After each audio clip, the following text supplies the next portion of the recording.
Imaginons qu'en plein milieu de la nuit, pendant que tu dors profondément, quelqu'un fait irruption dans ta chambre, armé d'un pistolet et d'un sabre, et massacre toute ta famille, enfants compris.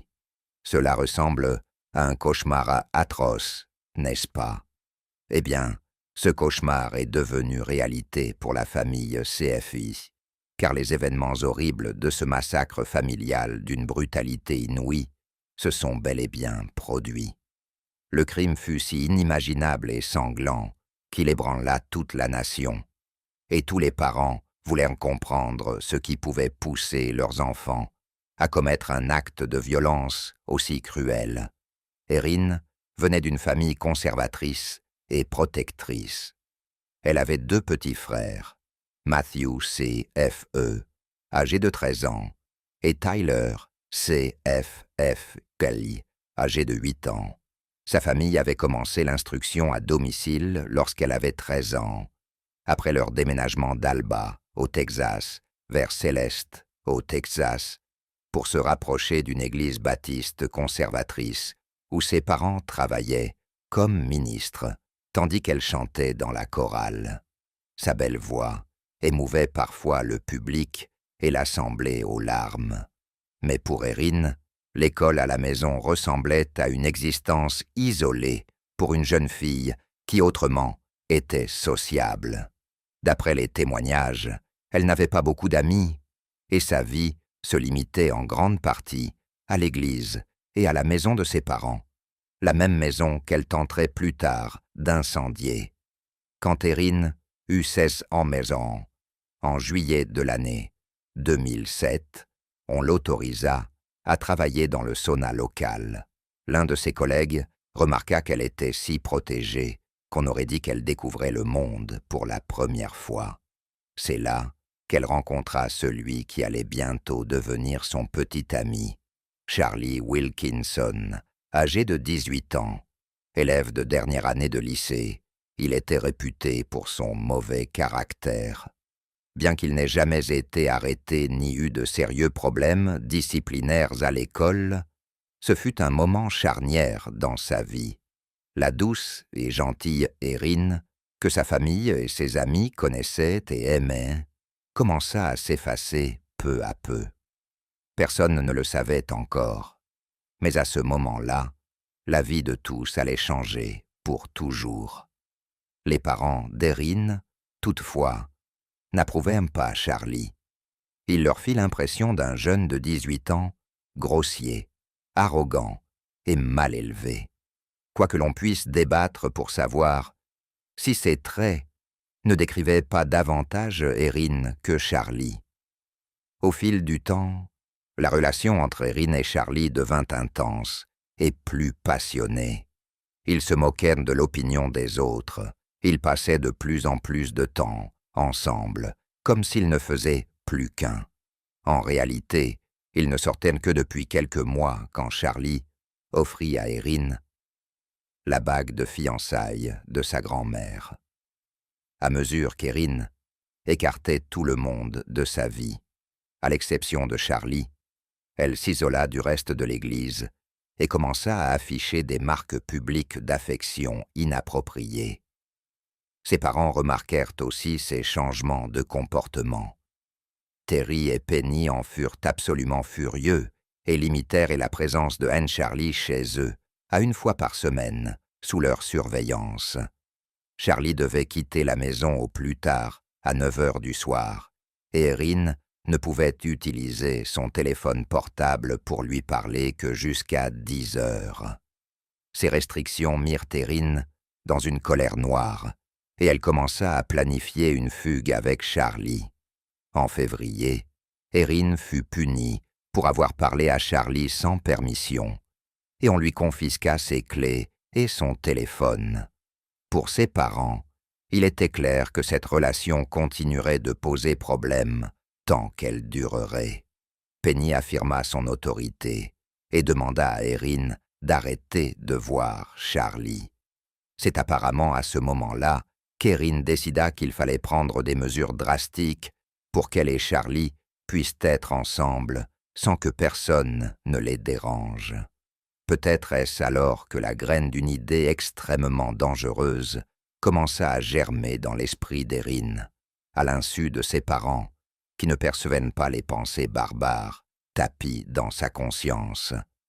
Terry et Penny pensaient qu'en imposant des restrictions et en mettant fin à la relation, ils avaient rempli leur responsabilité de parents. Cependant, ils n'avaient aucune idée qu'ils ignoraient complètement le comportement obsessionnel et antisocial d'Erin et la direction où cela la conduirait. Vint ainsi l'aube du 1er mars de l'année 2008, quand la famille CFI ne vit jamais le jour se lever. Il était 2 heures du matin, lorsqu'un fracas, la porte de leur chambre s'ouvrant violemment, réveilla Terry et Penny. Je me suis réveillé au bruit de notre porte, heurtant le mur. Se souviendrait plus tard Terry. Les 2 jeunes enfants, Matthew et Tyler, dormaient dans leurs chambres à l'étage. 2 intrus firent irruption dans la chambre du couple et ouvrirent le feu, tirant à plusieurs reprises. Les balles s'abattirent dans la pièce. Et, avant que Terry et Penny n'aient pu comprendre ce qui se passait, ils avaient déjà été criblés d'impacts. Terry entendit sa femme dire à Charlie « Où est Terry ?» Ce à quoi Charlie répondit « Terry est mort, cesse de résister, et cela se terminera vite. » Puis il entendit Charlie hurler à Penny « Meurs, garce, meurs !» Pour sauver Penny des tirs, Terry se jeta sur elle et reçut 2 balles directement au visage. Les assaillants n'étaient pas seulement entrés en tirant à l'aveugle, ils portaient aussi 2 sabres de style samouraï.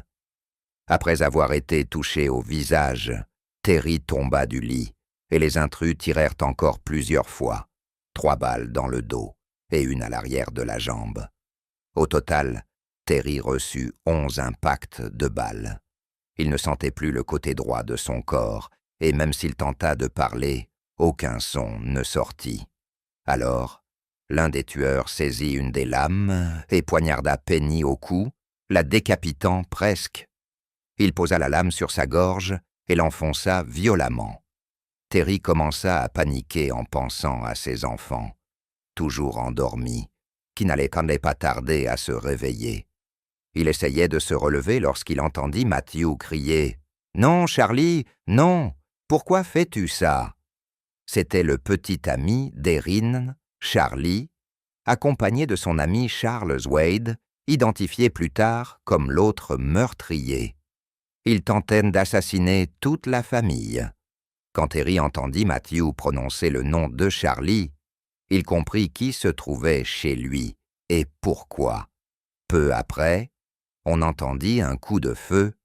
Terry essaya de se relever, mais le sang troubla sa vision et il s'effondra.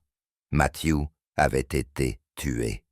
Pendant ce temps, Tyler courut se cacher dans une armoire, mais Wade le trouva et, avec Charlie, ils se relayèrent pour le poignarder à mort.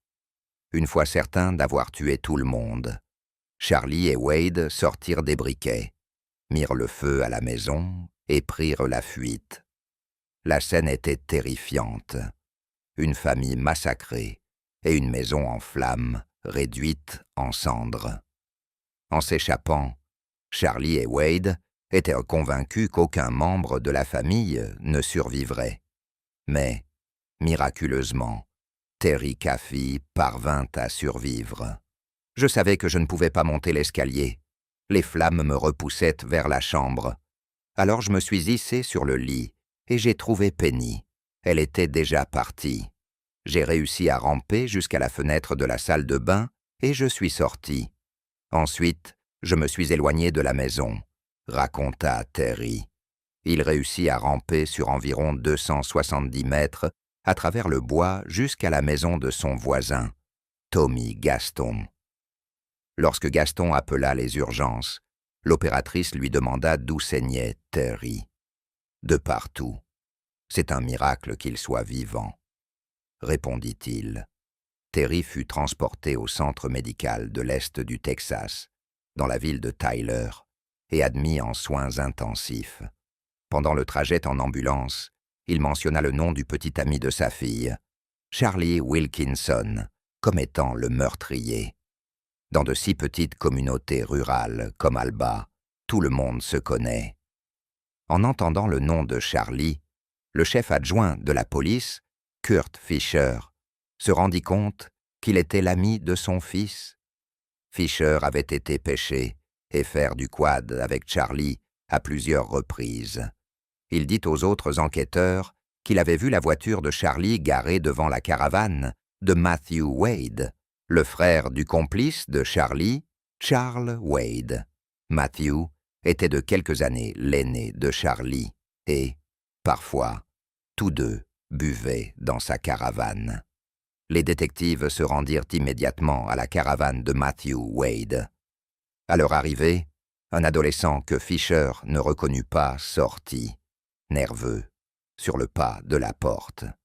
Il n'était pas sûr que Charlie ait passé la nuit là, mais il laissa les agents entrer. Pfizer parcourut la caravane en marchant entre des tas de linge sale et des canettes de bière vides. Wade et sa petite amie furent réveillés par les policiers. Pfizer leur dit qu'il devait parler à Charlie Wilkinson. En poursuivant son inspection, il vit une couverture qui cachait l'embrasure vide d'une porte. En la soulevant et en éclairant avec sa lampe, il découvrit Charlie allongé sur un matelas, éveillé, ne portant qu'un jean bleu. À côté de lui, au sol, se trouvait un pistolet semi-automatique. Craignant que Charlie ne tente de saisir l'arme, Fischer lui ordonna de montrer ses mains. Il le menotta, le fit sortir et le fit asseoir sur le perron. L'agent l'informa que la famille CFI avait été attaquée et assassinée au cours de la même nuit. Charlie baissa la tête et resta silencieux. « As-tu été impliqué ?» demanda Fischer. « Non, monsieur. Hier soir, j'ai bu et je me suis évanoui, » répondit Charlie, en hochant la tête. Un autre agent entra dans la caravane pour chercher à Charlie une chemise et des bottes de cow-boy. En les apportant sur le perron, il remarqua qu'elles étaient éclaboussées de sang. Les policiers installèrent Charlie à l'arrière du véhicule. Pendant le trajet vers la ville d'Emory, alors que l'aube commençait à éclairer la forêt, Charlie regardait simplement par la fenêtre, en silence. Une fois Charlie conduit à la prison du comté, les agents obtinrent un mandat de perquisition du juge de paix et retournèrent à la caravane pour chercher des preuves le liant à la scène du crime. Ils trouvèrent un sac contenant le permis de conduire d'Erin. En fouillant davantage dans le désordre, ils aperçurent une mèche de cheveux blonds dépassant d'un tas d'objets. Pensant qu'il s'agissait d'une poupée, ils la saisirent. Mais à leur surprise, c'était une adolescente recroquevillée, en position fétale, le dos tourné. L'un des agents lui ordonna de montrer ses mains et de se lever. En voyant son visage, il la reconnut grâce au permis. C'était Erin CFI. Immédiatement, Erin commença à demander où elle se trouvait et déclara ne pas se souvenir de la manière dont elle était arrivée là. Elle prétendit avoir été droguée la veille et ne se souvenir d'aucun détail. Son seul souvenir était celui d'un incendie, de deux hommes vêtus de noir avec des sabres et d'avoir bu quelque chose. Après avoir bu, elle ne se rappelait plus rien. Ses souvenirs du début de la soirée étaient également flous. Au départ, les policiers éprouvèrent de la compassion pour Erin et louèrent sa force. Toutefois, à mesure que l'histoire se déroulait, la vérité apparut. Ce n'était pas exact. Erin fut placée en garde à vue et soumise à un examen médical. Comme aucune trace de drogue ne fut trouvée dans son sang, ni de signes d'inhalation de fumée, il devint vite évident que Hein avait menti sur ce qui lui était arrivé cette nuit-là. Bien que le père d'Erin pensât que Charlie avait commis le crime pour se venger de la famille Café qui lui avait interdit de voir Erin, la version de Charlie était différente. Il affirme l'avoir fait par amour et non par vengeance. Il ne l'avait pas fait par colère, mais parce qu'Erin le lui avait demandé. Charlie révéla bientôt les noms de ses complices, Charles Wade et sa petite amie, Bobby Johnson. Selon eux, Erin leur avait promis 2000 $ en échange de leur aide. En moins de 24 heures, les 4 suspects, Charlie Wilkinson, Charles Wade, Akafi et Bobby Johnson, étaient en garde à vue et tous passaient aux aveux. D'après les garçons, Bobby avait conduit Charlie, Erin et Wade jusqu'à la maison des CAF. Ils rôdèrent longtemps sur la propriété, mais s'enfuirent lorsque le chien de la famille se mit à aboyer furieusement. Erin appela à plusieurs reprises Charlie, exigeant qu'il revienne et tue ses parents. Elle lui assura qu'elle rentrerait le chien pour qu'il ne fasse pas de bruit ni ne réveille personne. Malgré tout, alors que les garçons hésitaient, Erin sortit de la maison en pyjama et les rejoignit. Bobby les conduisit à un cimetière, où ils restèrent environ 1 heure à planifier l'assassinat de la famille CFI. Charlie déclara avoir tenté de convaincre Erin de s'enfuir avec lui plutôt que d'assassiner sa famille, mais elle insista. Elle les voulait hors de sa vie pour toujours. Elle ne désirait pas seulement la mort de ses parents, mais aussi celle de ses petits frères qu'elle jugeait agaçants. Ils revinrent à la maison. Cette fois, Erin s'assura que le chien n'interférerait pas et resta dans la voiture avec Bobby, tandis que ses amis exécutaient le massacre à l'intérieur. Une fois qu'Erin eut la confirmation que ses parents étaient morts, elle donna à Bobby et à Wade la combinaison du coffre où l'argent était gardé. Ils prirent aussi 400 $ dans les portefeuilles de Terry et Penny. Alors que le plan se déroulait, Erin s'exclama « Merde, c'était incroyable !» Puis elle célébra la mort de sa famille, en passant la nuit avec le meurtrier. Erin fut arrêtée, mais nia avoir planifié l'assassinat. Elle ne put être interrogée immédiatement, car elle était mineure, et refusa de parler aux enquêteurs. À la place, elle rédigea une déclaration affirmant que son petit ami l'avait obligée à participer et qu'elle ne l'avait suivi que dans son projet. Erin fut envoyée dans un centre de détention pour mineurs et inculpée d'homicide. Le 2 janvier de l'année 2009, elle fut condamnée à 2 peines de réclusion à perpétuité, plus 25 ans, pour homicide capital. Charlie et Wade furent condamnés à la prison à vie sans possibilité de libération conditionnelle. Quant à Bobby, elle fut condamnée à 40 ans d'emprisonnement. Terry, CFY, l'unique membre de la famille CFI à avoir survécu cette nuit-là, rend encore visite à sa fille en prison et se bat pour une libération anticipée. À ce jour, il n'arrive pas à croire que sa fille ait pu faire une chose pareille. Peut-être parce que, durant ses visites, Erin lui a raconté une version différente, plaidant son innocence. Terry s'est remarié et a désormais un autre fils biologique et 3 enfants adoptifs. Il a même écrit un livre sur les horreurs de cette nuit, intitulé « The Terror by Night, The True Story ». L'affaire d'Erin est, sans aucun doute, un signal d'alarme quant aux problèmes de santé mentale chez les adolescents, qui peuvent aller jusqu'à l'extrême.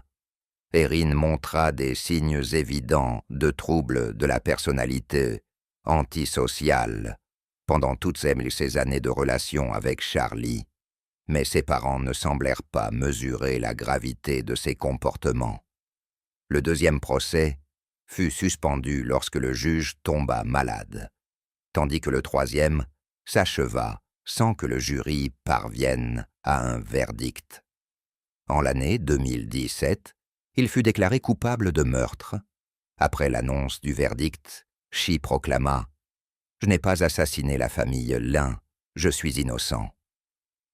L'unique fille survivante de l'atroce Incident qui coûta la vie à la famille Lin se souvint qu'en l'année 2009, alors qu'elle était lycéenne, elle se préparait à s'envoler pour la Nouvelle-Calédonie et regarda autour d'elle à la porte d'embarquement, observant ses camarades dire adieu à leur famille avec des baisers. Fière adolescente, je n'ai rien dit à mon père.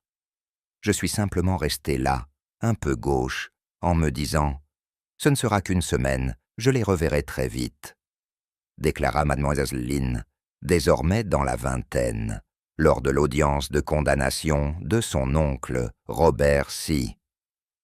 Aujourd'hui encore, mon plus grand regret est de ne pas avoir serré mon père dans mes bras et de ne pas lui avoir dit que je l'aimais, de ne pas l'avoir remercié d'avoir été un père incroyablement aimant et attentionné. Paulette Guevara Farah est le pire cauchemar de tout parent. Coucher son enfant le soir et découvrir, avant l'aube, qu'il a disparu.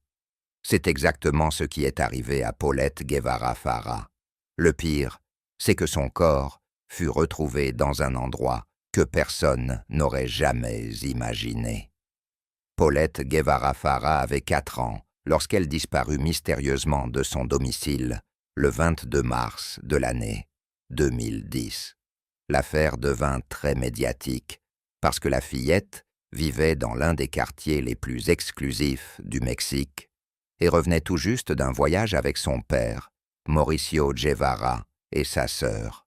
Sa mère, Lisette Farah, en revanche, était partie en voyage avec son amie Amanda de la Rosa, son compagnon et plusieurs autres hommes. Les soupçons d'infidélité firent de Lisette la principale suspecte. L'enquête se compliqua encore lorsque la famille et les 2 employés de maison livrèrent des déclarations contradictoires aux autorités. Paulette était née avec des handicaps physiques et un trouble du langage, si bien qu'elle avait 2 nourrices, Erika et Martha Casimiro, pour l'aider au quotidien. La famille était considérée comme relativement aisée. Son père, Mauricio Guevara, travaillait dans l'immobilier, tandis que sa mère, Lisette Farah, était avocate. Un soir de l'année 2010, Lisette affirma avoir couché sa fille comme d'habitude. Mais lorsque la nourrice Erika entra dans la chambre le lendemain matin, la petite n'y était plus. Aucune trace d'effraction à la maison, aucun signe de lutte. Les caméras de sécurité autour de la propriété n'avaient jamais montré que la fillette était sortie, ni qu'on l'avait emmenée. De plus, la maison comptait 2 chiens qui n'avaient poussé aucun aboiement durant la nuit. Où une enfant de 4 ans aurait-elle pu aller sans laisser la moindre trace? L'histoire devint rapidement un phénomène médiatique. Des affiches furent collées, des annonces placardées sur des panneaux publicitaires, des messages diffusés à la télévision et dans les transports. Lisette lança même un appel public à la télévision, demandant aux prétendus ravisseurs de sa fille de se rendre. La mobilisation suscita un grand intérêt, mais beaucoup commencèrent vite à accuser les parents de Paulette. La communauté locale se joignit aux recherches, sans succès. Alberto Bass, alors procureur général de l'État, s'impliqua et dirigea ce qui devint une vaste recherche et une enquête de plusieurs jours. Sa participation suscita la controverse dès le départ, car le Mexique compte de nombreux cas d'enfants disparus. Or, ce n'est que lorsque Paulette Guevara Farah, issue d'une famille aisée, disparut que les autorités déployèrent tous leurs moyens. Naturellement, la police était déconcertée et peinait à trouver la moindre piste. Une semaine après la disparition de Paulette, on annonça l'arrestation de ses parents et des nourrices. La première suspecte identifiée fut Lisette. Les versions des parents et des nounous présentaient des incohérences, et les médias comme le public commencèrent à douter. C'est alors qu'une révélation sidérante surgit. Selon un média mexicain, Des enregistrements clandestins des parents de Paulès et de leur autre fille captaient Lisette enjoignant à sa fille de ne rien admettre aux enquêteurs, sous peine d'ennui. Était-elle responsable de la disparition? Lisette affirma que ces enregistrements avaient été sortis de leur contexte. Les deux nourrices, Erika et Martha Casimiro, déclarèrent que les parents semblaient indifférents, tandis que tout le monde cherchait frénétiquement la petite. Même les apparitions publiques de Lisette mirent mal à l'aise. Sa froideur fit naître la question de sa responsabilité possible dans la mort de sa fille. Une experte psychiatre en appui des enquêteurs révéla que Lisette pouvait présenter un trouble de la personnalité ou de la santé mentale. Elle expliqua que Lisette avait toujours été très distante en matière d'affection et d'attachement émotionnel.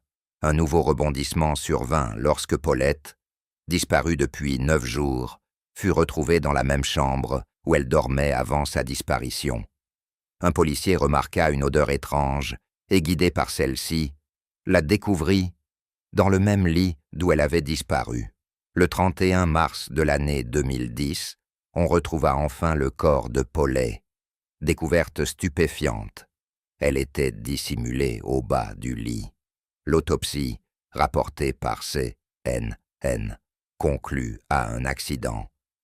Elle se serait apparemment roulée jusqu'au pied du lit, serait tombée et se serait retrouvée coincée entre le matelas et la structure, provoquant une asphyxie. D'après les rapports de l'époque, l'autopsie montra une asphyxie et une compression de l'abdomen et du thorax. Aucune drogue ni substance toxique, aucun signe d'abus physique, selon le San Diego Union Tribune. Les médecins légistes estimaient, en outre, que le corps n'avait pas été déplacé. La position dans laquelle elle fut trouvée était la même que celle de sa mort. Autrement dit, la position initiale et finale coïncidaient, selon ce même journal. Famille Colombo. Mentir à la police au cours d'une enquête pour meurtre n'est jamais une bonne idée. Et quand vous êtes l'unique survivant de votre famille, c'est pire encore. À cause de ses déclarations et de son comportement après les crimes, Patricia Colombo devint la principale suspecte. Dans toutes les tentatives pour démêler la vérité derrière le meurtre des Colombo, un indice apparut. Appâté par la promesse d'une récompense, un ami guida la police vers des hommes qui avaient discuté avec Patricia du projet de tuer la famille Colombo. Les détectives endossèrent rapidement des rôles pour amener Patricia à avouer. Plutôt que la méthode du gentil et du méchant flic, un enquêteur, décrit comme ressemblant à Tom Jones, adopta le rôle du petit ami. Lors de la veillée et des funérailles, Patty flirta ouvertement avec ce détective, au point que des proches endeuillés le prirent pour le Luca Oni, qui avait détourné Patricia de sa famille. Quand elle ne plaisantait pas, ne fumait pas ou ne flairait pas, elle se jetait en sanglots sur les cercueils fermés de ses parents et de son petit frère. Après l'arrestation du couple, des employés de Deluca révélèrent l'avoir vue laver et brûler des vêtements ensanglantés le lendemain des meurtres. Ils les avaient réduits au silence en menaçant leur famille. Deluca tenta même de faire assassiner ses témoins par un co-détenu. Mais un autre prisonnier fit échouer le plan en avertissant la police. Raymond Rose, le détective principal, raconta comment, à 19 ans, Colombo planifia pendant 8 mois le meurtre de sa famille, sollicitant amis et connaissances pour exécuter les crimes. Il révéla qu'à l'été 1975, Patricia rencontra 2 hommes qu'elle séduisit et tenta d'embaucher pour tuer sa famille. Patricia affirme que l'un d'eux l'obligea à avoir des relations sexuelles. Elle leur fournit un plan de la maison des Colombo et des photos de la famille. Néanmoins, ces hommes n'agirent pas. Le 4 mai 1976, elle et Deluca, son petit ami âgé de 37 ans, pénétrèrent dans la maison et attaquèrent sa famille. Pendant l'interrogatoire, Patricia déclara qu'elle voulait devancer son père, craignant qu'il n'ait ordonné une attaque contre elle. Les preuves présentées montrèrent que tous deux avaient volontairement participé, Patricia servant d'appât pour se faire ouvrir la porte. Lorsque Frank Colombo ouvrit et se retourna, Deluca entra et lui tira dessus avec un pistolet de calibre 32. Dans le récit détaillé des faits, on apprit que Deluca, auteur des coups de feu, tua Frank, première victime, alors qu'il tentait de fuir vers l'escalier du salon. Patricia frappa son père avec un trophée de bowling. Mary fut retrouvée recroquevillée dans la salle de bain, sa pièce préférée, où elle avait jadis peint à la main chaque carreau avec une dentelle dorée. Mary reçut une balle en plein front. Patricia ou Delca lui tranchèrent la gorge, au cas où la balle ne l'aurait pas tuée, bien que le médecin légiste du comté de Cook indiqua qu'elle était probablement morte avant de toucher le sol. La dernière victime fut Michael, endormi pendant les premiers coups de feu. Tous deux le réveillèrent, le mirent debout, encore à moitié endormi, dans sa chambre, puis Delca tira. Ensuite, Patty le poignarda 87 fois avec les ciseaux de couture de sa mère. Au début, on crut à une rougeole tant son corps était couvert, avant de comprendre qu'il s'agissait de dizaines de petites plaies rouges. Deluca admit avoir tiré sur les victimes, mais à ce jour, Colombo n'a pas reconnu sa participation. Quelques jours plus tard, Patty fut inculpée de 3 chefs de meurtre au premier degré. Dans les preuves détaillées, la police établit que Patricia avait d'abord tenté d'engager 2 bras cassés rencontrés dans le bar d'un motel. Elle était allée jusqu'à dessiner le plan de la maison de ses parents, en ajoutant un avertissement. Le petit caniche blanc de la famille était très aboyeur. Après que ses pseudo-tueurs l'eurent dupé, couché avec elle et escroqué $2000, Patty convainquit Deluca de l'aider à accomplir le forfait. Colombo et Deluca furent reconnus coupables du meurtre de Mary, Frank et Michael Colombo, ainsi que de la mutilation de leur corps. Ils furent condamnés chacun à entre 200 et 300 ans de prison pour les homicides, plus 150 ans pour conspiration en vue de commettre un meurtre. Colombo reçut en outre 50 ans supplémentaires pour sollicitation de meurtre.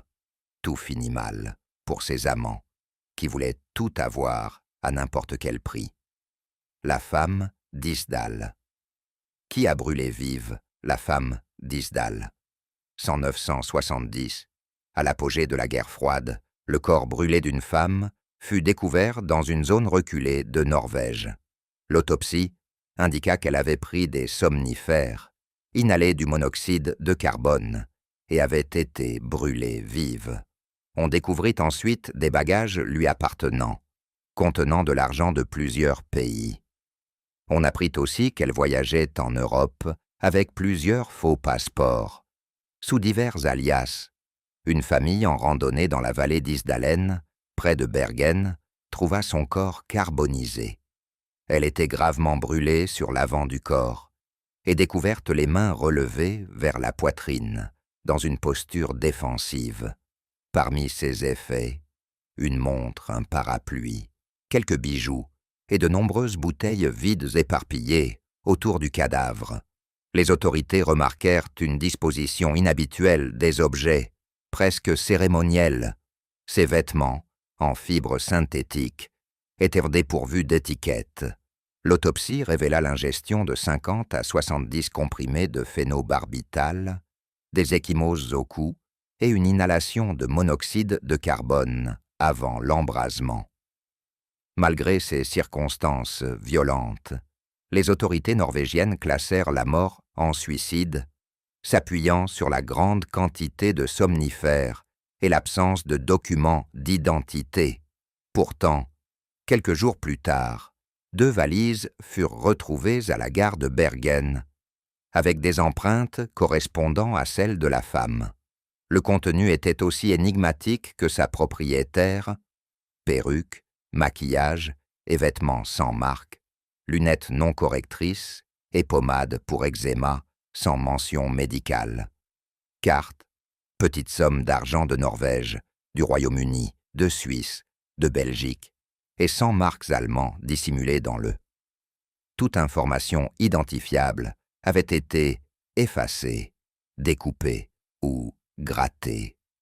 D'après des analyses isotopiques stables de ses dents, elle serait née à Nuremberg et aurait grandi près de la frontière franco-allemande. Dans les bagages, les détectives trouvèrent un sac d'une boutique qui permit de retracer ses déplacements.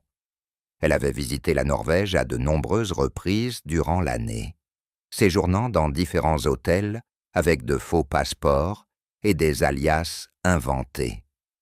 Les personnes ayant interagi avec elle furent retrouvées et interrogées. Toutes décrivirent une femme élégante et séduisante, aux cheveux noirs et aux yeux bruns qui payaient toujours en espèces. Elle portait des perruques, parlait plusieurs langues, français, flamand et anglais, et paraissait souvent tendue. Des années plus tard, la défense nationale norvégienne divulgua des informations, laissant penser qu'elle aurait espionné les essais du missile antinavire secret Penguin. Un pêcheur affirma l'avoir vu suivre des mouvements de troupes norvégiennes. Cela fait-il sens? Pendant la guerre froide, la Norvège occupait une place stratégique, frontalière de l'Union soviétique et partenaire des États-Unis et du Royaume-Uni pour surveiller essais nucléaires et sous-marins russes. On savait que des agents du KGB, de la CIA, du MI6 et du Mossad opéraient dans le pays. En 2005, un homme de Bergen reconnut un portrait de la femme d'Isdal et déclara l'avoir vue environ 5 jours avant sa mort, marchant sur une colline, vêtue de manière inadaptée au climat, suivi par 2 hommes d'allure méridionale. Bien qu'il en eût informé la police, son témoignage fut ignoré. Avant son inhumation, on préleva un fragment de mandibule. Ses dents montraient des soins dentaires complexes, chose rare en Norvège à cette époque. En 2017, de nouvelles analyses confirmèrent qu'elle était née autour de l'année 1930, près de la frontière franco-allemande, et que ses traitements dentaires avaient été effectués en Asie centrale, en Europe du Sud et en Amérique du Sud. Le mystère demeure. En 2018, la BBC et la radio-télévision norvégienne lancèrent le podcast « Mort dans la vallée de glace », explorant l'affaire en profondeur. Si les isotopes ont éclairci certains points, origine géographique, âge, bien d'autres restent obscurs. Était-elle une espionne? Et si oui, qui l'a tuée et pourquoi? Pour qui travaillait-elle? Pourquoi aucun ami, aucun proche ne s'est-il manifesté? Ce dossier pourrait rester à jamais enveloppé de mystère. Ricky McCormick. Ricky McCormick fut retrouvé mort dans un champ de maïs, à West Alton, dans le Missouri, le 30 juin 1999.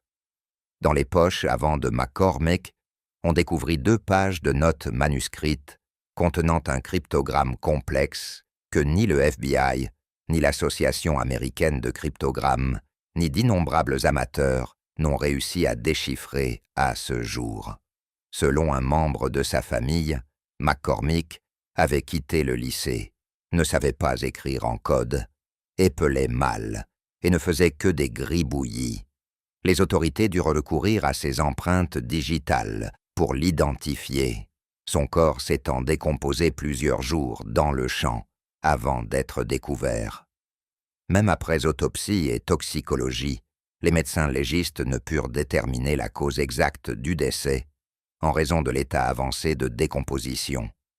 On considéra toutefois un homicide, le lieu étant connu pour servir à se débarrasser de victimes. Les 2 notes comportaient une trentaine de lignes de lettres et de chiffres apparemment aléatoires. Certaines parties du code étaient entrecrochées, d'autres encerclées. McCormick était un ex-détenu qui travaillait à temps partiel dans une station-service, alternant entre le domicile familial et la rue. Il souffrait de problèmes cardiaques et pulmonaires et percevait une allocation d'invalidité au moment de sa mort. Son casier mentionnait une longue histoire délictueuse, y compris une condamnation pour viol statutaire. La région où l'on trouva son corps se trouvait à 80 kilomètres de chez lui. Selon son ex-petite amie, McCormick se rendait parfois en bus en Floride, où il aurait servi de messager pour des trafiquants, ramenant de la marijuana au Missouri. L'état mental de McCormick fit l'objet de plusieurs rapports. Son avocat d'office alléguait un trouble mental pendant sa détention pour viol statutaire. Un psychologue local l'évalua et le jugea apte à comparaître. On le décrivit comme débrouillard dans la rue, doté d'une imagination vive et d'une innocence presque enfantine. Sa fiancée raconta que, quelques jours avant sa mort, McCormick était agité et nerveux après un voyage en Floride où il aurait participé à un trafic de cocaïne. Dans ces derniers jours, il visita plusieurs hôpitaux pour des douleurs thoraciques et de l'asthme, mais certains enquêteurs estiment qu'il cherchait surtout refuge, craignant pour sa vie. L'analyse cryptographique du FBI et de l'unité des dossiers du crime organisé mobilisa tous les efforts jusqu'en 2011. Cette année-là, le FBI déclara que déchiffrer le message pourrait révéler l'itinéraire de la victime avant sa mort et potentiellement résoudre l'homicide. Selon certains proches, Ricky écrivait des codes depuis l'enfance. Des experts, dont l'agent en charge, confirment l'authenticité des notes. De petits détails, comme des cercles autour de sections, suggèrent de même une liste de tâches.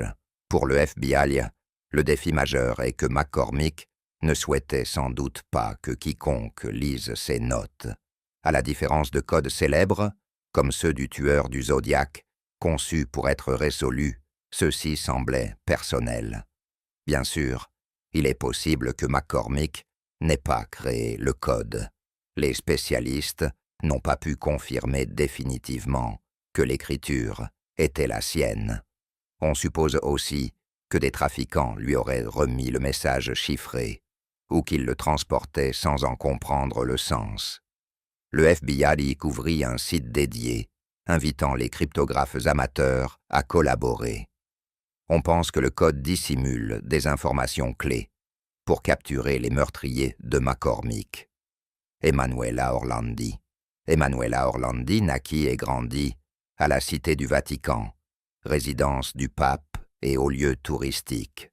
Elle disparut le 22 juin 1983 en revenant d'un cours de flûte. Le soir même, elle téléphona chez elle et parla avec l'une de ses sœurs, puis plus rien. Son dernier signalement eut lieu à un arrêt de bus au centre de Rome.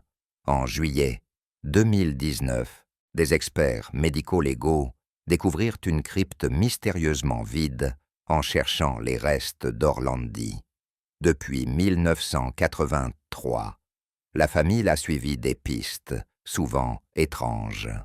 En 2019, elle demanda au Vatican d'ouvrir la tombe de la princesse Sophia de Hohenlohe, décédée en 1836, où reposeraient prétendument les restes d'Orlandi. En ouvrant 2 sépultures, on ne trouva ni Emanuela, ni personne, bien que nul n'y eût pénétré depuis 1836, tout était manifestement vide, ni squelette, ni urne. Le Vatican s'attendait à 2 corps, il resta stupéfait. La famille Orlandi a dû composer avec un flot de pistes bizarres et de soupçons. Les prétendues preuves vont de rumeurs à des messages cryptiques, mais tout suscite plus de questions que de réponses.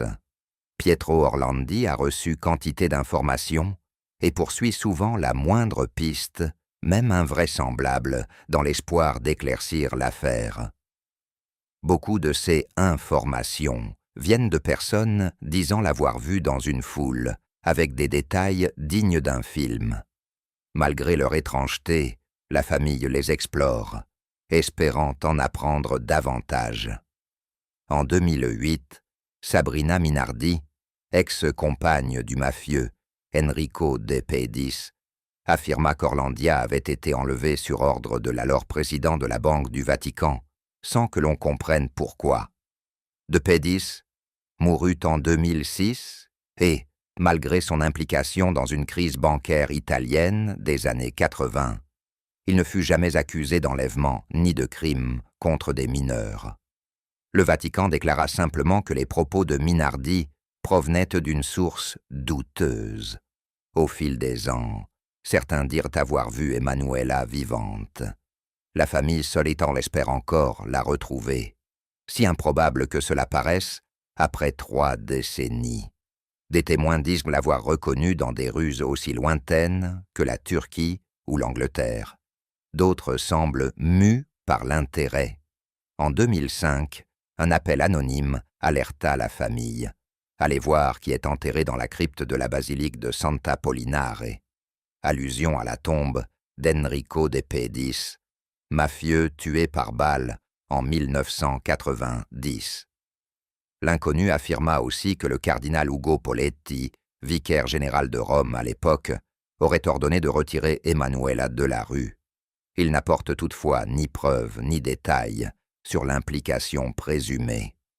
Quand les experts ouvrirent la tombe, ils trouvèrent non seulement les restes de De Pedis, mais aussi d'autres os initialement rattachés à Orlandi.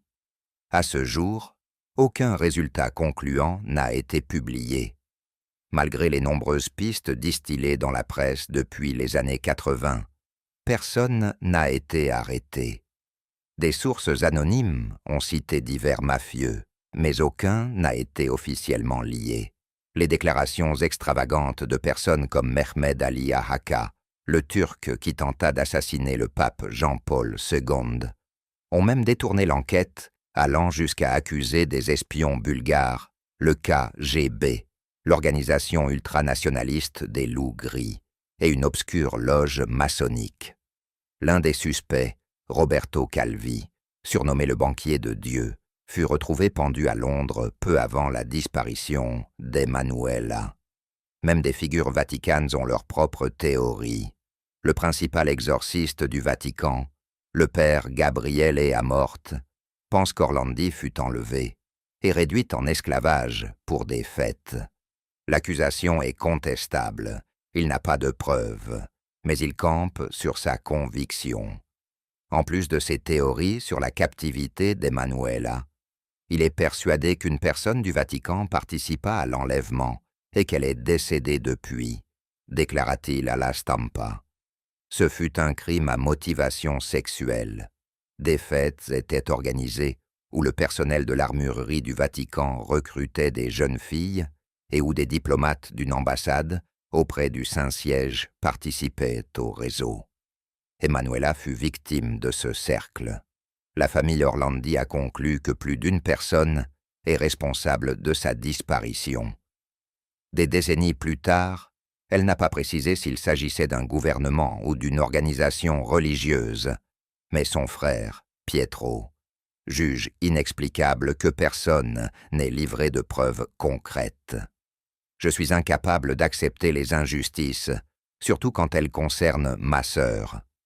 Savoir que des gens savent ce qui s'est passé, le droit de connaître la vérité et d'être traité avec justice sont des droits précieux que nul ne peut enlever. Marchiella. Le drame commença le matin du 18 mars 1964. Maris Chiverella, fillette calme de Hazleton, en Pennsylvanie, aimait l'orgue et rêvait de devenir religieuse. Ce jour-là, elle partit porter des conserves à son enseignante de l'école paroissiale Saint-Joseph, puis comptait assister à la messe, mais ne revint jamais. On la vit pour la dernière fois marcher vers l'est sur West 4th Street à 8h10. Des témoins racontèrent que, ce matin glacial, alors qu'elle rentrait, des voisins lui proposèrent de venir se réchauffer. Elle refusa, car elle devait retourner voir son enseignante pour remettre les denrées. Nul n'imaginait que son obéissance l'inscrirait dans l'histoire pour plus d'un demi-siècle. Quelque part sur son chemin, elle croisa le mal. Vers 13h, un homme aperçut ce qui semblait être une poupée dans un bassin de déchets d'une mine de charbon. En s'approchant, il découvrit le corps de Maris, au nord de la route 309, près de l'aéroport de Hazleton. L'enquête révéla qu'elle avait été violée, agressée, tuée et abandonnée là, avec tous ses vêtements et effets personnels. Avant de la jeter dans le bassin, le meurtrier l'avait ligotée, bâillonnée, violée et étranglée. La découverte bouleversa toute la communauté de Hazleton. Les enfants, notamment ceux de son âge, eurent peur de rester seuls.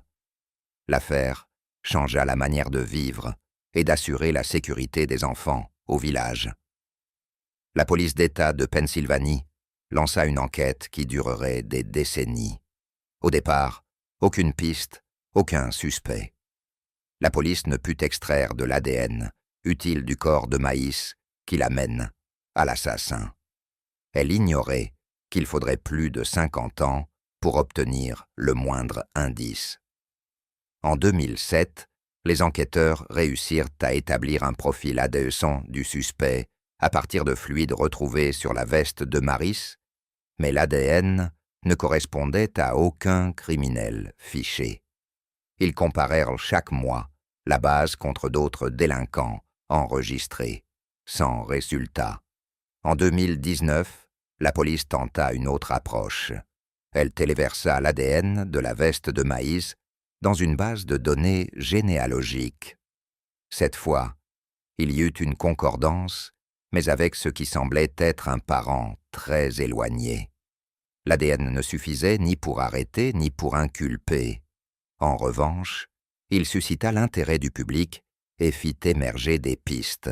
En 2018, la police d'État utilisa la technologie de Parabon Nanolabs pour générer une prédiction phénotypique du visage du suspect à partir de l'ADN.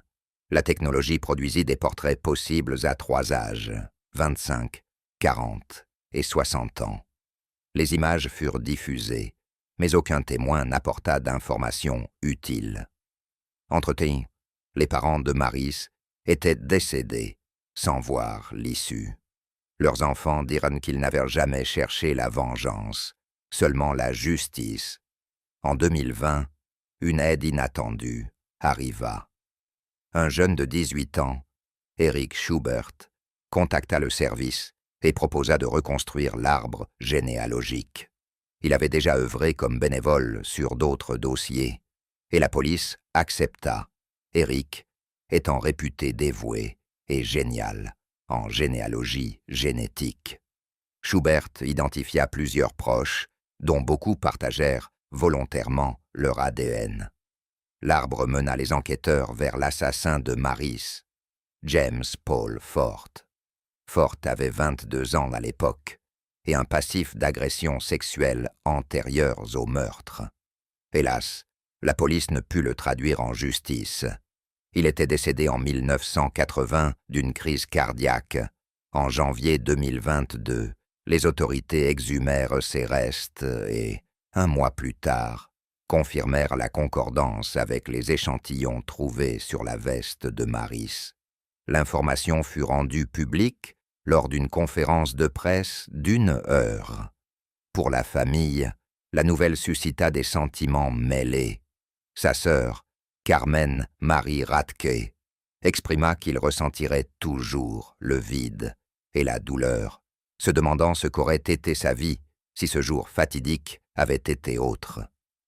La Anne Wizard, le 6 novembre 1986, la aura disparu en rentrant chez elle depuis une station-service dans le comté de Saint-Lucie, en Floride. 3 jours plus tard, son corps fut retrouvé dans un fossé de drainage. Les examens révélèrent un viol suivi d'un étranglement. Les autorités lancèrent aussitôt l'enquête, sans parvenir à recueillir des preuves concluantes sur place. Le meurtrier, visiblement au fait des techniques médico-légales, avait déplacé le corps dans le fossé pour effacer des traces. Ils purent néanmoins obtenir de l'ADN masculin, mais la technologie de l'époque ne permit pas l'identification. Le dossier devint l'un des plus difficiles de l'histoire du comté. Près de 40 ans plus tard, le détective Paul Taylor décida de rouvrir l'enquête. Il avait déjà passé au crible les photos de la scène et l'ensemble du dossier. « Ce qu'on me dit ne correspond pas aux preuves sous mes yeux », affirma-t-il. Taylor recontacta les témoins originels qui avaient vu Aura pour la dernière fois. Il découvrit, durant les auditions, que l'un des agents du comté avait écarté ses témoins et déplacé le corps après la découverte. Quand les témoins trouvèrent le corps, un détective arriva et les chassa de la scène. On ne les recontacta jamais. En février de l'année 2022, Taylor révéla que l'unique suspect du meurtre de la jeune de 11 était l'ex-adjoint du shérif James Howard Harrison. Harrison était aussi pasteur et avait travaillé dans 10 agences d'application de la loi depuis les années 60. Il fut la dernière personne à voir Laura vivante. Il l'enleva en chemin, la viola et, après l'avoir tuée, jeta son corps dans un fossé. Je me tiens devant la famille de la victime et je leur dis que l'un de nos agents est l'auteur. C'est extrêmement difficile, déclara Taylor. Les enquêteurs affirmèrent que Harrison présentait un schéma de conduite inapproprié envers de jeunes femmes. Malheureusement, il n'était plus vivant pour répondre d'accusations. Il mourut d'un cancer en l'année 2008. Les détectives obtinrent une ordonnance pour exhumer son corps et tenter un prélèvement d'ADN, mais celui-ci était trop dégradé pour comparaison. Taylor indiqua aussi que Harrison avait été contraint de démissionner du bureau du shérif du comté de Saint-Lucie 5 mois après le meurtre de Laura, et qu'il dut quitter son église pour conduite sexuellement inappropriée envers des jeunes. Il avait déjà été accusé d'abus sur enfants à plusieurs reprises. Pour le grand frère de Laura, il fut difficile de croire qu'on révélait enfin l'identité du meurtrier. C'est comme un rêve après tout ce temps. Vous nous dites qu'on peut enfin savoir qui a tué notre petite sœur, dit-il, incrédule. La famille Wizard remercia vivement le détective Paul Taylor pour sa détermination, tout en exprimant sa frustration face à ce qu'elle considéra comme une enquête lacunaire à l'époque. De notre point de vue, des choses ont été volontairement négligées. L'enquête présentait d'énormes vides, affirma-t-elle. Le service de police a désormais annoncé la révision de dossiers non résolus à l'échelle de l'État, convaincu qu'il pourrait y avoir d'autres victimes de Harrison. Christa Bramlett. Renée Bramlett naquit en l'année 1973 en Californie, fille de Jim Langley et Kim Ben. On la connaissait pour son intelligence, sa gentillesse et son sens de l'humour. Très proche de sa famille, elle choisit néanmoins l'indépendance financière et de vivre seule. Christa et sa mère vécurent ensemble à Clarksville jusqu'en l'année 1995, lorsque Benabal déménagea au Texas avec les 2 enfants de Christa.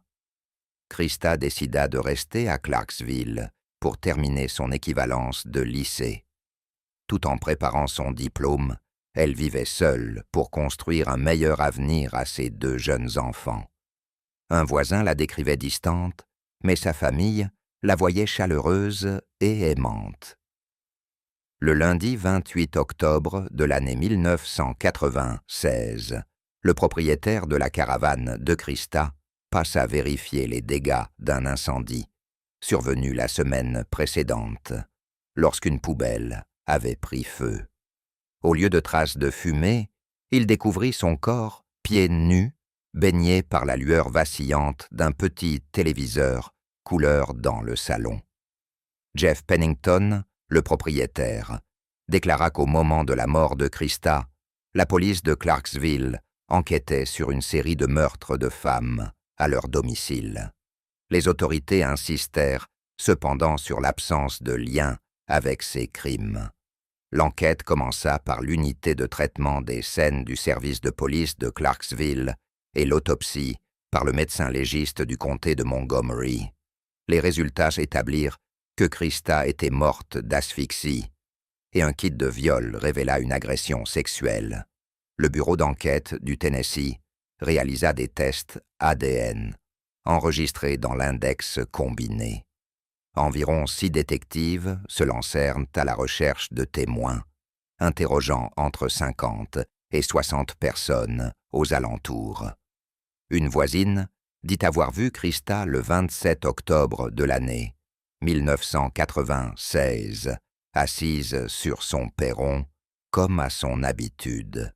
Elle paraissait distante, si bien que la plupart préféraient la laisser tranquille.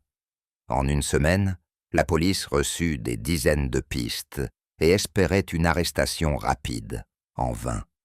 Aucun suspect identifié, et les années passèrent. Le dossier généra plus de 15 pages de documents. Après 22 ans, en février de l'année 2019, l'appel tant attendu arriva.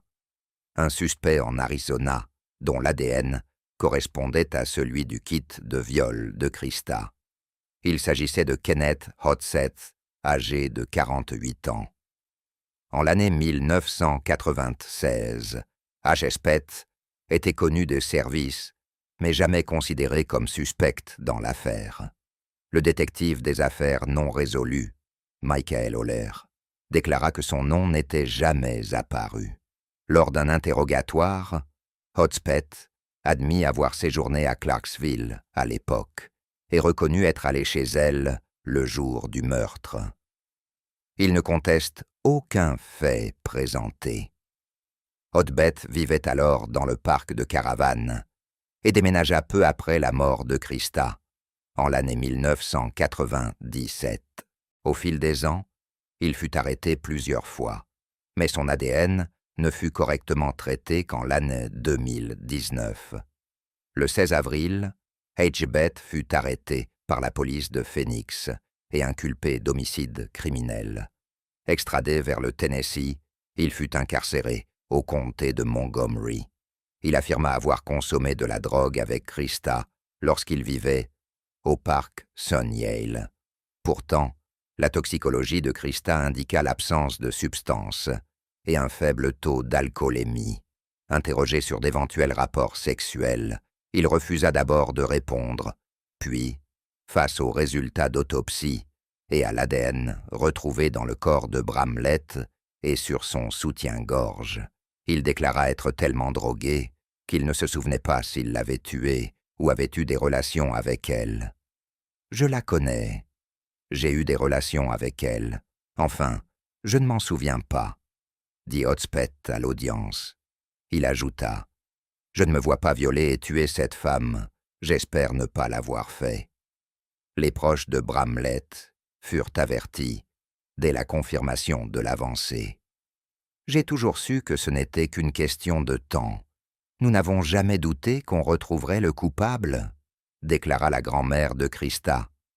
En janvier de l'année 2022, Kenneth Hudspeth, âgé de 51 ans, fut reconnu coupable et condamné à la perpétuité plus 20 ans pour le meurtre de Krista Bramlett, Daral Johnson, à 8 heures du matin, le 24 février de l'année 1982. Daral Lynn Johnson parcourait 6 pâtés de maison de chez elle jusqu'à l'école primaire Lincoln, mais n'y arriva jamais. Une recherche intense s'acheva 3 jours plus tard, quand un pêcheur trouva son corps près de la rivière Snake, en zone rurale du comté de Canyon. L'autopsie révéla une agression sexuelle et des traumatismes violents au torse et à la tête. La police recueillit également des cheveux et de l'ADN masculin sur la scène. En septembre de l'année 1982, Charles Finn, âgé de 34 ans, fut arrêté pour le viol et le meurtre de Darling Johnson.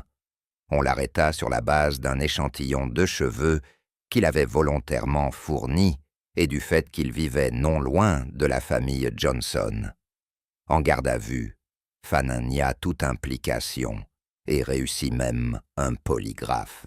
Malgré ses dénégations et le test, il fut inculpé.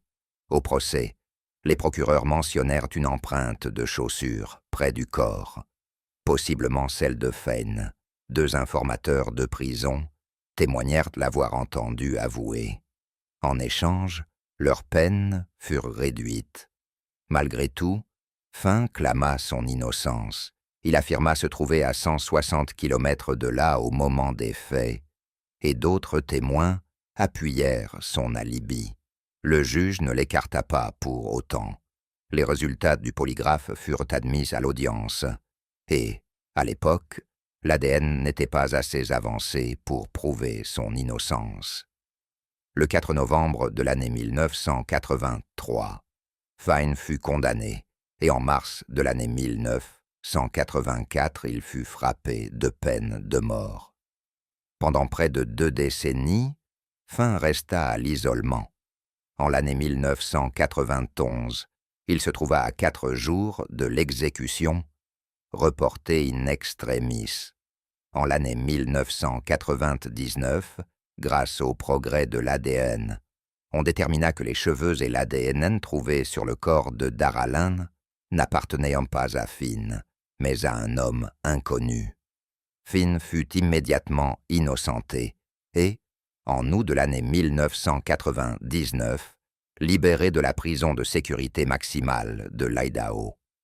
En l'année 2019, les enquêteurs rouvrirent le dossier et, en l'année 2020, grâce à la généalogie génétique, identifièrent un suspect, âgé de 64 ans, dont l'ADN correspondait à la scène.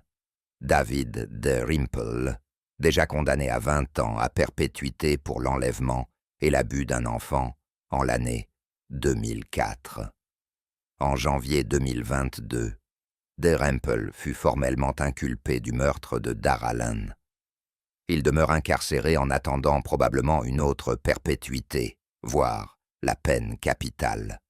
De son côté, Charles Finn va bien et reçut une indemnisation de 400 000 pour sa condamnation injuste. Avec une partie, il acheta un pick-up, Elisabeth Fritzl. Commençons par un contexte sur le père d'Elisabeth, le retraité autrichien Joseph Fritzl. Patriarche oppressif, il supportait si mal que sa fille veuille sortir avec ses amis, aller à des fêtes, embrasser son petit ami et vivre sa vie qu'il recourut à des moyens criminels pour l'emprisonner. Le grand-père de Joseph avait été marié à une femme stérile. Il eut alors des relations avec d'autres femmes et contraignit son épouse à adopter les enfants nés de ces liaisons. La mère de Joseph fut l'une de ses enfants. Un avocat qui la connut la décrivit comme cruelle et dépourvue d'amour. Il est courant que les abuseurs d'enfants aient été eux-mêmes victimes dans leur enfance, et que ceux qui maltraitent ayant été maltraités. Cela n'excuse en rien les actes monstrueux de Joseph. C'est une hypothèse sur ce qui a pu précipiter sa descente vers le mal absolu. Des cycles d'abus qui se perpétuent sur des générations. Gardant cela à l'esprit, voyons ce qui arriva à Elisabeth Fritzl durant 24 ans d'enfermement en sous-sol, et comment tout commença. Le 28 août de l'année 1984, Elisabeth Fritzl, âgée de 18 ans, disparut. Désespérée, Rosemary signala aussitôt sa disparition. Durant des semaines, aucune nouvelle, et ses parents craignirent le pire. Puis, de nulle part, arriva une lettre où Elisabeth affirmait s'être lassé de la vie de famille et avoir fugué. Son père, Joseph, dit à la police ignorer où elle était partie et suggéra qu'elle avait probablement rejoint une secte, sujet qu'elle avait abordé auparavant. Mais la vérité, c'est que Joseph Fritzl savait exactement où elle se trouvait, à environ 6 mètres sous terre, juste sous les pieds de l'agent. Élisabeth était une jeune femme pleine de rêves, excédée par les restrictions paternelles. Elle avait confié à sa mère et à sa sœur qu'elle quitterait la famille, voyagerait et commencerait seule une nouvelle vie dès ses 18 ans. Joseph entendit cette conversation et décida d'agir. Le 28 août de l'année 1984, il appela sa fille au sous-sol. Il installait une porte dans le sous-sol rénové et avait besoin d'aide.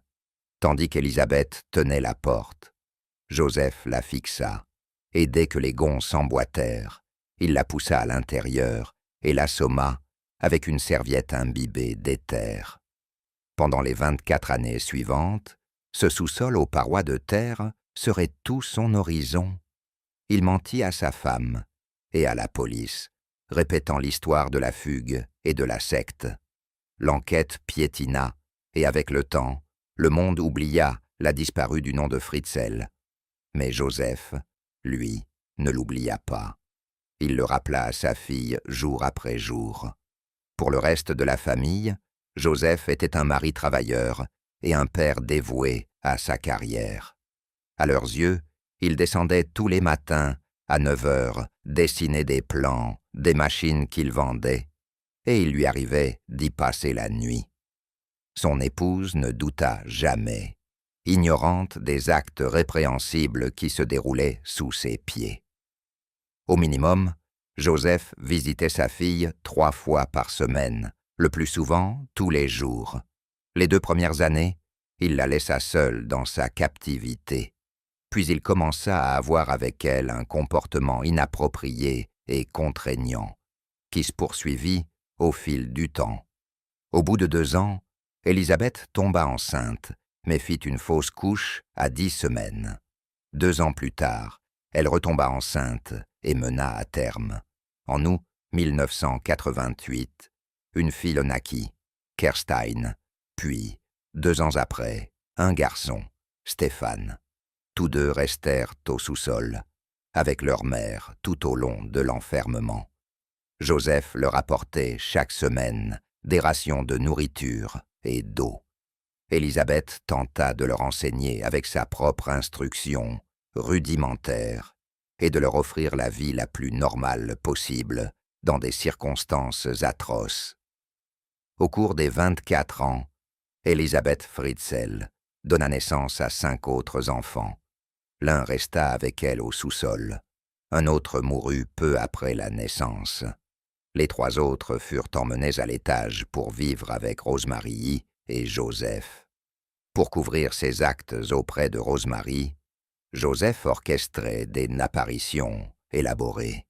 Il déposait les bébés dans des buissons près de la maison ou sur le pas de la porte, soigneusement emmitouflés, accompagné d'une note prétendument écrite par Élisabeth, expliquant qu'elle ne pouvait s'en occuper et confiant l'enfant à ses parents pour sa protection. Étonnamment, les services sociaux ne s'interrogèrent pas sur ces apparitions et laissèrent les Fritzl élever les enfants comme les leurs. Les autorités croyaient que Rosemary et Joseph en étaient les grands-parents. Nul ne sait combien de temps encore Joseph comptait maintenir sa fille captive. Il avait échappé à la justice 24 ans, et pour la police, cela aurait pu durer autant.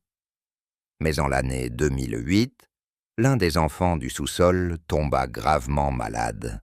Élisabeth supplia son père de permettre à sa fille, de 19 ans, Kerstin, d'être soignée. L'état de la jeune s'était dégradé rapidement, et de manière critique, Élisabeth était désespérée. À contre-cœur, Joseph accepta de l'emmener à l'hôpital. Il sortit Kerstin du sous-sol et appela une ambulance, prétendant avoir une note de la mère expliquant son état. La jeune semblait un fantôme, gravement malade, n'ayant pour seul apparent parent qu'un grand-père mystérieux. La police commença à suspecter Joseph et rouvrit l'enquête sur la disparition d'Elisabeth Fritzl. Elle relut les lettres prétendument envoyées au Fritzl et y nota des incohérences. Kerstin fut interrogée et un appel public fut lancé. Naturellement, personne ne répondit, cette famille n'existant pas.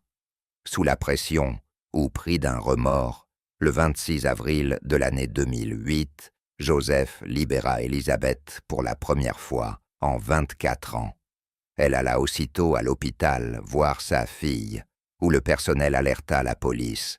Cette nuit-là, Elisabeth fut retenue et interrogée sur la maladie de sa fille et l'histoire racontée par son père. Après avoir fait promettre qu'elle n'aurait plus jamais à le voir, elle raconta ses 24 années d'emprisonnement. Son père l'avait maintenue au sous-sol. Elle y avait eu 7 enfants. Elle expliqua que Joseph était le père des 7 et descendait la nuit. Il l'obligeait à des actes qu'elle ne souhaitait pas et à subir des comportements qu'elle décrivit comme des abus graves depuis son adolescence. La police arrêta Joseph Fritzl cette même nuit. Après l'arrestation, les enfants du sous-sol furent libérés et Rosemarie s'enfuit de la maison. Elle affirma ne rien savoir de ce qui se passait sous ses pieds, et Joseph corrobora cette version. Les locataires du rez-de-chaussée ignoraient tout également, Joseph attribuant les bruits aux canalisations défectueuses et à un chauffe-eau bruyant. Avant le procès, Joseph confessa les abus répétés, affirmant que son comportement était une addiction et la dérive de sentiments inappropriés hérités de son passé.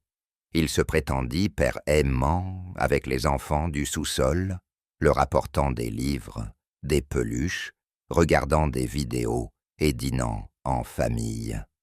Au procès, il admit sa culpabilité pour certains chefs d'accusation, mais plaida non coupable pour esclavage et meurtre de son fils. Après visionnage du témoignage enregistré d'Elisabeth, il changea pour des aveux complets, reconnaissant que son défaut de soins au nouveau-né pouvait avoir contribué à sa mort. Pour ces crimes, Fritzl fut déclaré coupable de tous les chefs: homicide par négligence, esclavage, abus, coercition et séquestration. Il fut condamné à la perpétuité en 2009 et vit depuis en isolement carcéral. Selon les médias autrichiens, il souffre désormais de démence et aucun proche ne l'a visité depuis une décennie derrière les barreaux. Elisabeth Fritzl vit sous une identité protégée dans un village autrichien secret, connu seulement comme Village X. La maison est sous surveillance vidéo permanente. La police patrouille chaque recoin. La famille refuse toute interview et toute information sur elle-même, bien qu'Elisabeth ait désormais environ 50 ans. La dernière photo d'elle remonte à ses 16 ans. Comment nouer une relation intime quand ceux qui sont censés vous protéger vous ont infligé tant d'horreurs ?